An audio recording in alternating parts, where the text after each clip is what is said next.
This is my Volvo 2004 2.5 litre 5-cylinder. Just need some help.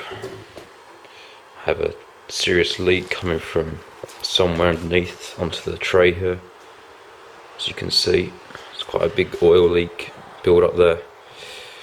And it's coming from the charge air cooler pipe just down here underneath the car. As you can see, there's quite a lot of build up from the pipes there, and as I'm driving the car along, it drips down onto the tray underneath. Can't quite find the source of it though, really, to be honest.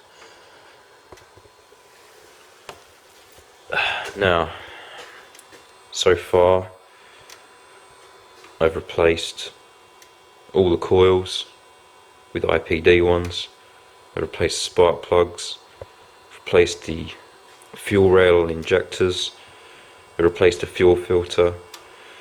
The list goes on, but I'm still at a loss to find out what's causing my intermittent misfire in cylinders 2 and 5. I've sanded in all the earth contacts, but still causing the misfire. Now I heard it might be a blocked PCV valve down here. I can see a little bit of oil build up around the charge pipe under there. You can't quite see it.